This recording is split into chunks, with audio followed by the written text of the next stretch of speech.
Ndugu Waislamu, mwenzangu katangulia hapa kusimama kumshukuru Allah subhanahu wa ta'ala kwa niaba yetu sote kwa kutuwezesha kuiswali swala hii tukufu ya Ijumaa, na tunamuomba pamoja na sote kwamba atukubalie swala hii na atusame kwa yale yote ambayo yametupitikia ndani ya swala, lakini pia na baada au nje ya swala. Atusame kwa hayo, kwani nyoyo zetu ni nyepesi mno. Shekhe wangu hapa amearifu kwamba nimekuja kwa niaba ya jumuiya ya maimamu, lakini jumuiya ya maimamu inasimamia tu hizi harakati zote za misikiti pamoja na dawa. Kwa hiyo tu lazima sisi tupitie kule tupate idhini na kibali ya kuja, lakini mimi hapa nipo kwa maana mbili. Ya kwanza kabisa ambayo ni kubwa, kuja kukumbushana, kuendeleza ukumbusho ambao bila shaka wenzetu na hata hapa msikitini na maalimu wangu hapa bila shaka wanakumbushia hayo.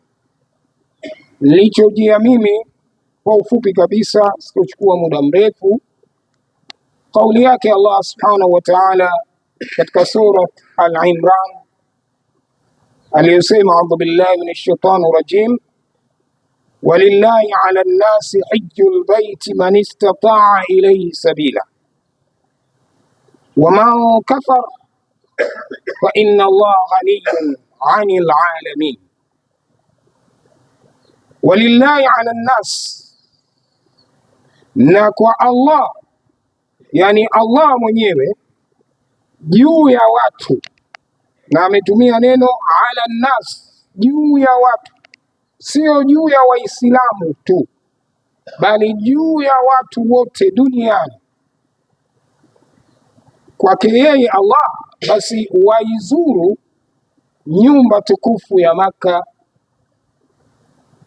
Ala nnas hijjul baiti man istata'a ilayhi sabila, ni juu ya watu kwa wale wenye uwezo, ambao uwezo tutaueleza ni uwezo gani, waende Maka kuizuru nyumba tukufu ya Baitillahi al-Haram.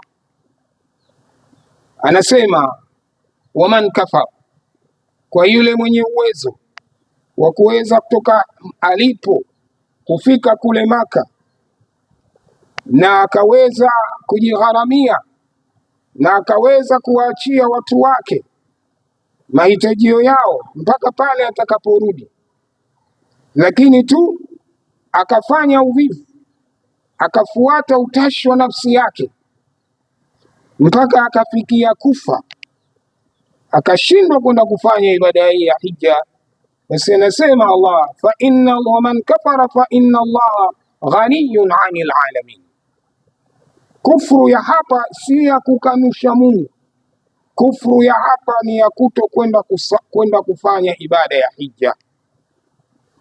Kwa hiyo atakayeacha kwenda kufanya ibada hii, fa inna Allah ghaniyun, hakika Allah ni mkwasi, ni tajiri, hahitaji chochote kutoka kwa viumbe vyake. Waman kafara fa inna Allah ghaniyun 'anil 'alamin. Hii 'anil 'alamin ni kwamba Allah hahitaji ibada za yule ambaye hakwenda kufanya ibada ya hija, hali ya kuwa ametunukiwa uwezo, basi Allah hahitaji ibada zake, kwa maana hana haja na yeye. Ndio maulama wengi wametafsiri hivyo. Waislamu sote tunaelewa kwamba ibada ya hija ni katika nguzo tano za Kiislamu, na kwamba atakayekanusha nguzo moja kati ya hizo tano, huyo si Muislamu.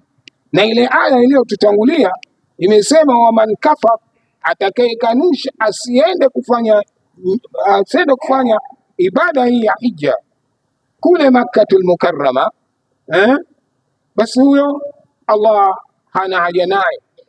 Na katika hizi shahada tano tayari imetuwekea wazi, atakaye kanusha ibada hii hayuko katika Uislamu, yani Allah hana haja naye.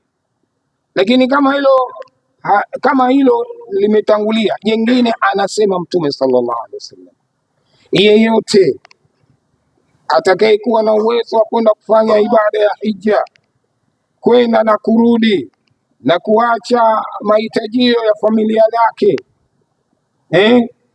lakini akafanya aliyoyafanya, akashughulikia yasiyostahiki ile ibada ya hija, akaiweka pembeni, kila siku akaitafutia dharura, basi bado kwanza, kama vijana wanakuambia bado sijatulia. Bahati nzuri tumekatazwa zinaa sasa hivi hapa, na wakikwambia vijana hatujatulia, maana yake ni zinaa, hakuna jingine. Kwa hivyo wakaona yeye bado aendeleze zoezi lake la zinaa mpaka liafikiwe na mauti. Anasema Bwana Mtume sallallahu alaihi wasallam, basi ni khiari yake mtu huyu siku ya Kiyama atakapofufuliwa kuchagua kundi la Kiyahudi au la Kinasara, lakini kundi la Muhammad hatoingia katu. Hiyo ni hadithi ya Mtume sallallahu alaihi wasallam. Kwa hiyo tumesema hatuchukui muda mrefu, kijumla ni kukumbushana. Kwa hivyo tulielewe ili Waislamu kwamba ibada hii ya hija sio ibada ya matajiri, sio ibada ya wazee, sio ibada ya kwamba labda mtu mpaka awe hana la kufanya. Ni ibada ya kuidhamiria, kama ulivyotoa shahada mbili. Ukitoa shahada mbili, maana yake na hizi nguzo nyingine 4 zote umezikubali. Sasa tuchukulie wewe kama ndiyo nyumba ya Maka, kweli utakuwa tayari kila siku mtu apige dane kama bado sijui kama wewe mwenyewe utajithamini? Kwa hiyo tunakumbushana Waislamu wajibu wa kwenda Maka. Hichi ni kitu cha lazima, na mtu asipokwenda kuhiji huyo amejiangamiza mwenyewe. Sasa ni upi uwezo ambao umekusudiwa katika sheria hii? Man istataa ilaihi sabila.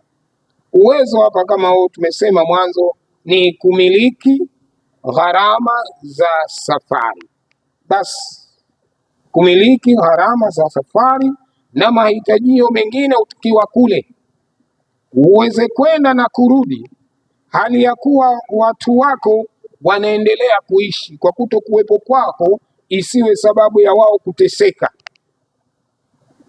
Kwa utawachia gharama za maisha zote mpaka muda ule utakaporudi. Hiyo tu ndio uwezo wa mwanzo. Uwezo wa pili ni wa mwili, kiafya. Ikiwa afya haikuruhusu, basi hutokwenda wewe mwenyewe, bali utamtuma niaba ende akakuhijia. Kwa hiyo ni hayo tu. Na la tatu ni amani, kuwepo amani, kwamba kule unakokwenda kuwe na amani, ili uweze kwenda hali ya kuwa una utulivu. Sio unakwenda kule unaipaparisha roho yako haitulii, kwa sababu bomu litatoka sasa hivi au utapigwa risasi au kuna maradhi. Tumeshuhudia sote hapa wakati wa maradhi ya corona. Hija iliwakilishwa na watu wachache sana duniani, ni watu maalum tu, kwa sababu kulikuwa kuna maradhi. Lakini tukiacha hizo tatu, hakuna sababu ya kutokwenda kuhiji. Uwezo huu tunaupataje Waislamu? Tumesema hapo mwanzo kwamba si uwezo wa kwamba mtu lazima awe tajiri, ila kitu muhimu ni wewe Muislamu kuwa na nia, ni wewe Muislamu ibada hii kuipenda, kwamba upende kwenda kufanya ziara katika mji ule mtukufu. Iwe nafsi inatamani, isiwe imeliweka kando suala la hija kwamba hii ya huko ya Mjaliwahi. Hapana, hichi ni kitu cha kudhamiria. Kama vile wengi wetu hapo tumeoa hali ya kwamba hatuna uwezo wa kuoa, pengine tumeazimwa nyumba, tumekaa kwa wazee wetu na kadhalika, lakini sasa kila mmoja ana nyumba yake, pengine ana gari yake, ana sehemu zake anazomiliki. Ni kwa sababu gani? Kwa sababu alipenda kuoa. Kuoa aliliweka mbele, kwa Mwenyezi Mungu kampeleka kule, nafsi yake inakupenda. Na tumeona umuhimu wa ndoa, Khatibu ametuambia hapo. Sasa kama tumemaliza mahitajio ya ndoa, tulitekeleze hili hitajio la hija. Tuitizame hii haki ya Allah, tutekeleze haki hii. Hii ni haki ya Allah kuabudiwa, na miongoni mwa ibada ni hija, sio sala tu peke yake. Kwa Waislamu tunakumbushana tuelewe kwamba tuna wajibu wa kwenda kuhiji, na uwezo sio wale wafanyakazi wa serikali, wao wengi wao, nikiwemo mie mwenyewe. Nilipostaafu ndo nilipokwenda Maka, kwa sababu sikuwa na uwezo. Mwalimu anajua lakini si kwamba ndio kama ni sharti mpaka ustaafu ndio ni hija. Wenzetu wanakwenda hija vijana wadogo sana. Tukiwa kule Maka, yani unaona haya vijana miaka 25, 26, 30 tele wanahiji. Ukitizama mahujaji wetu sisi huku Afrika Mashariki, wote wengi wao wameshainamia. Kuna ibada kadhaa zinawashinda, lakini ele mtu na nguvu zake. Sasa atapataje uwezo? Uwezo ni kitu cha kunini, cha kuandaliwa. Ni wewe mwenyewe kujipanga, kadri ya mtu na kipato chake anaelewa mwenyewe. Lakini wanasema wataalamu wa mambo, hata yule mwendesha yule boda boda, basi anaweza kwenda kuhiji Maka si zaidi ya miaka 2 au 3. Yani miaka 3 boda boda anakwenda kuhiji Maka.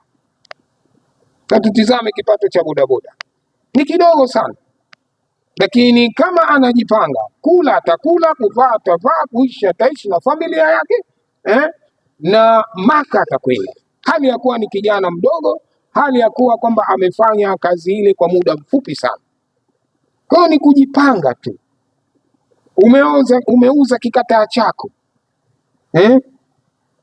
umepata pesa, basi niweke la mwanzo, azma ya mwanzo ni kwenda kufanya ibada ya hija. Waislamu milioni 16, 17, 18, 20 hatuna uwezo nao. Tumeuza maeneo yetu mangapi? Hapa Kizimkazi mimi Mjambiani, kwa tunajuana, tunajuana hapa Kizimkazi, mimi Mjambiani, ni watu sote wa kusini tunajua, watu wa bahari tunahusika na kuwauza maeneo. Haitokuwa dharura wallahi mbele ya Allah siku ya Kiyama. Umeuza sehemu milioni 40 halafu usiende Maka kuhiji, hali ya kuwa una nyumba ya kuishi, una mke, una usafiri, kazi ndo unayo, ndo umepatia pesa. Ni mambo manne tu: kazi, mke, usafiri na nini, na nyumba, makazi. Yote haya ushapata. Kwa nini usende kufanya ibada ya hija? Kutoa milioni hizo ulizozitoa, wallahi unamkopesha Mungu, na kachukua ahadi Allah kwamba ukitoa pesa zako kwenda kufanya ibada ya hija, Allah subhanahu wa ta'ala anakurejeshea pesa zako,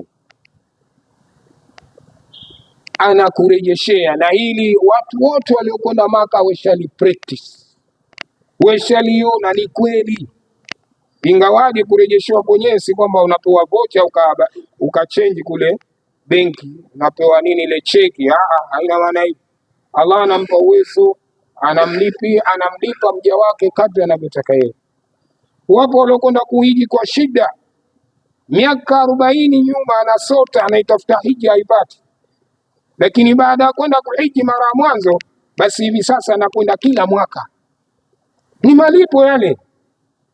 Wapo waliorejeshewa, waliofanikiwa mambo yao, maisha yao yamekuwa mazuri, na Allah amechukua dhamana hilo. Mwenye kwenda kuhiji na hija yake ikawa ni mabrur, basi anasema Allah, mtu huyo hatofedheheka, hatogaragara na maisha. Sasa Waislamu tupate nini tena? Shida yetu ni maisha, manake uhai sio wetu. Sasa halafu hapa tunaondoka lakini wakati tuko hai, basi maisha yetu yana unafuu. Kwa hiyo tufanye kila juhudi tu sehemu tunazouza. Una eneo kubwa, uza sehemu. Una nyumba 2 3, uza moja. Una gari, uza moja. Usiuze gari ile ambayo unatumia kwa haja zako, wala ile inokuletea mahitaji. Lakini nyumba ya kukaa unayo nyingine umepangisha hapa, iuze au mkodishe, mpe bwana, nakukodisha miaka 3, nipe pesa zangu upate kwenda kuhiji Maka. Na rafiki yangu mmoja, Mungu amrehemu, yeye alikwenda Maka kwa kukodisha, na wallahi ameamini pale sokoni Kwelekwe. Mwaka uliofuata haukumfikia, ila alikwenda kuzikwa mara baada ya kurudi hija. Lao wengelisema mimi sina uwezo. Kwa hiyo mbinu za kufanya kila mmoja anazo, kila mmoja anajijua mwenyewe. Bali insanu ala nafsihi basira, mimi sikujui wewe unijui, lakini kila nafsi inajielewa. Basi tusitafute nini dharura, walau alqa maadhira. Tusitafute dharura za kutokwenda kuhiji. Kwa hiyo tujitahidi sana, tumuombe Allah. Allah anaturejeshea, Allah ametutunukia pepo. Mtume sallallahu alaihi wasallam anasema, yule yote atakayehiji hija al-mabrur, basi hana jazaa isipokuwa ni pepo. Hakuna malipo isipokuwa ya pepo. Kama atakwenda kuhiji, atakaporudi ataichunga hija yake, hatorejea maasi na dhulma na ufuska na mengineyo. Atakuwa yeye anajikurubisha kwa Allah mpaka akafikiwa na mauti, huyo minal faizina. Na uzuri wa hija, mwenye kwenda kuhiji dua yake hairudi, sio pale Arafa tu, popote atakapokuwepo. Siku ya Arafa ndio ya Arafa, alhajj Arafa. Mtume amesema hija ni Arafa, na Arafa kazi yake kubwa ni kuomba dua. Sasa zoezi la kuomba dua unarudi nalo nyumbani. Kama hija yako utaichunga, basi wallahi mtu aliyokwenda kuhiji muogope sana, asije akakunyoshea kidole mtu aliyokwenda kuhiji Maka na ikawa hija yake imekubaliwa. Unaweza akakupata matatizo, wala yeye hakudhamiria, lakini cheo kile ambacho amevikwa na Allah subhanahu wa ta'ala. Kwa hiyo tunakumbushana Waislamu. Mimi nimemaliza jukumu langu kukuleteni ndugu zangu, kumbusheni, sije ikawa ni lawama siku ya Kiyama. Tukienda baadhi ya sehemu tunaambiwa, nyewe siku zote mlikuweko wapi? Siku zote hamjaja. Lakini hapa wapo maulama kadhaa, hizi mkazi, wapo maulama kadhaa. Mmoja wapo huyu hapa maulama ni alim. Kwa hiyo na hakika anakumbushia, ila tu anaweza kuwa anamkumbusha mmoja au wawili. Kwa hivyo tumekuja kukumbushana sote. Sasa baada ya hapa, kama wajibu huo wa kwenda kutekeleza ibada ya hija, si rahisi mtu kutoka yeye mwenyewe akapanda gari na ndege akaruka tu. Ni lazima wawepo wasimamizi wa hii ibada. Kwa hiyo mimi nimekuja kwa niaba ya taasisi inayoitwa Tahfidh Hajj and Umra Company Limited. Hii ni taasisi ambayo tunawasafirisha mahujaji. Anakuja mtu anaandika jina lake, analipa yale mahitajio, anajihudumia kwa gharama za safari, alafu sisi tunamuelimisha kabla hajaondoka hapa, tunamfundisha yale ambayo ya kwenda kuyafanya kule, lakini zaidi ya hayo tunamkumbusha na ule wajibu hasa wa Uislamu. Kwa hivyo anakwenda kule hali ya kuwa amewiva kiimani na anajua kwamba amekwenda kule kwa jambo moja tu, kumwabudu Allah subhanahu wa ta'ala, kutafuta radhi za Allah, kutafuta msamaha wa Allah. Basi taasisi Tahfidh ipo Magomeni pale, wengi hapa tunapajua pale. Ukiteremka kwa Najim, basi pana kibanda pale kinaitwa kibanda Mawaidha. Sasa pale si ndo tulipo ile kibanda, ile nyumba, sisi tuko hii nyumba ya pili, ambapo tunatizamana baina ya kibanda cha Mawaidha na sisi, ingawaje ofisi yetu iko ukivuka barabara, lakini ile ofisi kwa bahati mbaya imeliwa na barabara. Kwa zile shughuli zinabidi tuzihamishe, ndio tuko hapa jirani na kibanda Mawaidha. Tunasafirisha mahujaji hali ya kuwa kwanza yani tumejibebesha dhamana. Sisi hatuwapeleki mahujaji kwa faida kwamba labda ni mfumo mmoja wa biashara. Hapana, wallahi alazim, unamwapa Allah, si tunamtumikia Allah. Ukiniuliza wewe umepata kitu gani tokea kuwemo katika taasisi, nitakwambia sijaipata. Kama nimenufaika basi hata 200,000 si 3 sijazipata, ila nini, tumejitolea muhanga. Tuko tayari kuwachukua mahujaji wa Allah ambao wao ni wafdullah, ni wageni wa Allah. Tumesema muda mfupi, lakini hapo mengi. Mgeni wa Allah, ukienda Maka wewe unakuwa ni mgeni wa Rahman. Jitizame, ukiwa wewe ni mgeni wa rais utakuwaje? Sasa wewe unakuwa ni mgeni wa mnyanyi wa mbingu na ardhi. Allahu akbar. Kuna maajabu mengi sana kule, wala hayawezi kusimulika, ila mtu aende, na akienda ndo atajua. Kwa hiyo tunagharamia, tunawaandaa mahujaji, na tukifika kule, kwanza nyumba zetu ziko jirani na nyumba za ibada.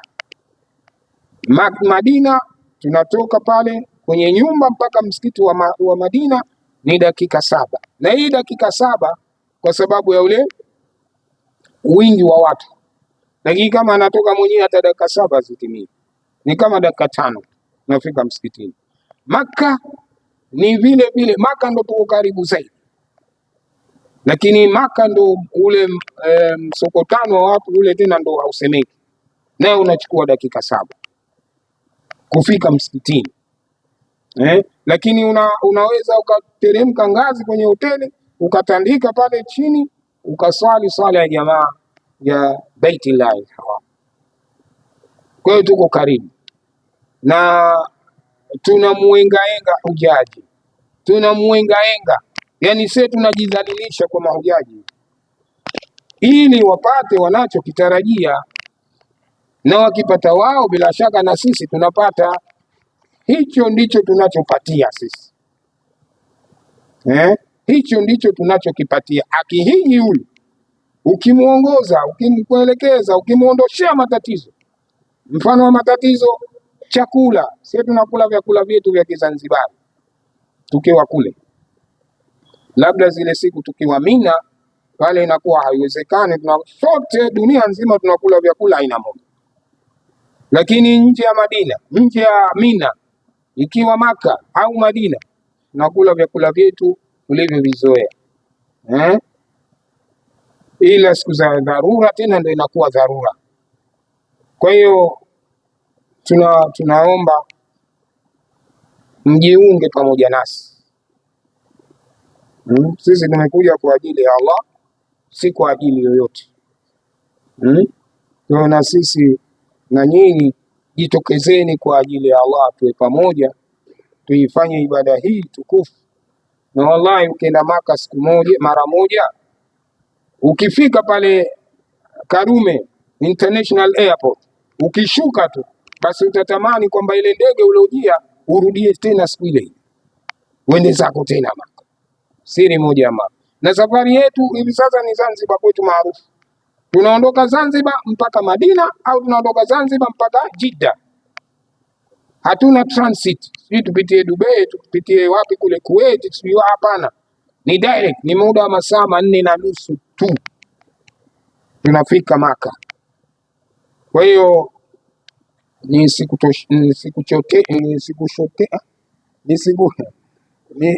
kukuchosheni, nadhani hiyo amefika, na inshallah Allah subhanahu wa ta'ala atujalie taufik ya kutiania na tuviuze vikataa vyetu na vibubu vyetu tuvivunje, na twende tukadraw nani kule benki tuifanye ibada hii. Mtume sallallahu alaihi wasallam anasema, nimesahau kidogo, muhimu sana, anasema fanyeni haraka kwenda kufanya ibada ya hija, kwani hamjui mbele yake mtasibiwa na nini. Kwa ndugu yangu, na uwezo, muda huu upo, kajiandikishe katika ibada ya hija. Ukifikwa na mauti kabla ya hija, wewe utakuwa ushasameheka, kwa sababu ulidhamiria na gharama zako umetoa. Kwa hiyo Mwenyezi Mungu umemuonyesha kwamba mimi ninakusudia kwenda kufanya ibada ya hija, kwa sababu mauti ndio hivyo, mauti wakati wowote. Na ile pesa yako ukisha kuitoa katika taasisi ya hija, si ya warithi wako tena, kwa sababu ile ushainuilia nini? Hija. Kwa hiyo utaenda kuijiwa kama na warithi wako, katokea mmoja akakurithie, au ile taasisi uliojiunga nayo, lakini wewe utakuwa ushaenda kufanyiwa ibada ya hija. Tusingojee mpaka tuje tufikwe na mauti tukafikiria au tukatumainia kwamba watoto wetu watakuja hapo kufanyia ibada ya hija. Watoto wa siku hizi wanakuambia hivi, ikiwa yeye mzee mwenyewe uhai wake wote katuzaa katujukuu kafanya nini ya kwenda hija, tumwendee sie? Na sie tuna zetu. Lete pesa hii, ni kwanza ni haki yetu, kwa sababu lile chumo uliloliacha lile lote ni haki ya warithi, si yako tena. Tujipapatue sie wenyewe. Kila la kheri inshallah Allah atupe na atuepushe na kila la shari, na nashukuru kwa utulivu wenu na kuchukua muda huu, hamkupoteza, ila huenda ikawa hili ni sehemu ya kukunusuru wewe na mimi. Haya tuliyozungumza huenda ikawa ni nusra, na Allah tujalie iwe hivyo. Wabillahi tawfik. Assalamu alaykum wa rahmatullahi wa barakatuh. Tutatoa hapa vipeperushi na watakaokuwa tayari kujiunga, basi tupo, naweza kuandika majina na tukafanya mawasiliano kwa hatua zinazofuata.